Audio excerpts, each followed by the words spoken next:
a leader of the pro-democracy movement that galvanized Hong Kong 5 years ago has been freed from jail. Joshua Wong was released on Monday, a day after another huge anti-government protest. Organisers say around 2 million demonstrators rallied to demand the withdrawal of a proposed law allowing criminal suspects to be extradited to mainland China. Wong was serving time for his role in the 2014 Umbrella movement. Umbrella is, of course, now a symbol of defiance in Hong Kong. As he left prison, Wong said he would join the protests. Let the whole world, let the international communities to realize that how Hong Kong people will not keep silence under the suppression of President Xi and the Chief Executive Carrie Lam. Carrie Lam must step down. Otherwise, I believe in the next few weeks, before the 22nd anniversary of Hong Kong transfer of sovereignty, more and more Hong Kong people, not only 1 million or 2 million people, will come and join our fight until the day we get back our basic human rights and freedom. Well, there are still protesters near the main government building in Hong Kong. Chief Executive Carrie Lam suspended the extradition bill at the weekend and has apologised for her role in trying to get it passed. However, she stopped short of saying the proposed legislation would be withdrawn.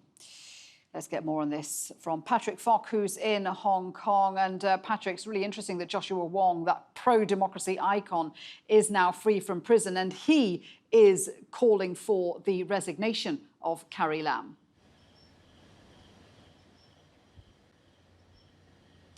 Yeah, well, that's certainly an important new element that's being thrown into the mix. After Joshua Wong was released from prison this morning, he headed right down to the Legco complex to meet with the protesters that have remained behind.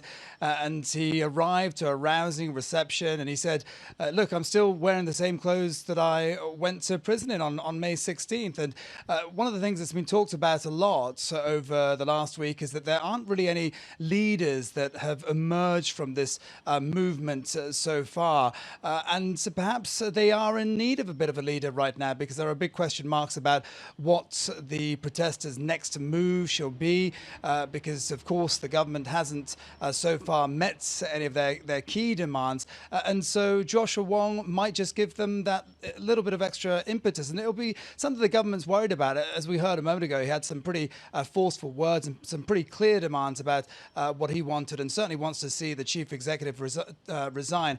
But this movement does also have to be very careful. If you look back to 2014, when the Pan Democrats were demanding universal suffrage, Beijing did actually offer some sort of halfway deal where they would be allowed one man, one vote, but only be allowed to pick Beijing selected candidates. They chose not to accept that, and in the end they got nothing. So the movement right now does have to be a little bit careful. If it asks for too much, perhaps they will end up with nothing again this time round. So what's happening there now? Because more strikes have been called for Monday. Is the mood changing where you are?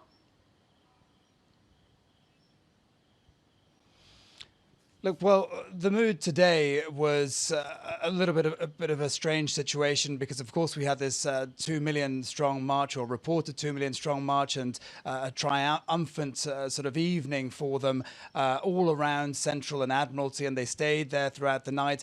Come Monday morning, there wasn't really any sort of idea what to do next. The police didn't come in and try and force the protesters away, and they negotiated for their removal this morning. Of course, they had to be very careful indeed not to provoke them after the criticism that's been leveled against them. But also, a lot of people were heading towards the site where a sort of makeshift memorial has been set up for one of the protesters who died during the week when he was trying to unfurl a banner from a building. And that is something that, you know, obviously the government can't be blamed for, but it certainly added to the anger. And many people, in their view, see now that Carrie Lam has blood on her hands.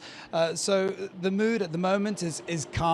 And if I were the government, I wouldn't necessarily feel comfortable that protesters wouldn't come out again next Sunday if some of the key demands aren't met.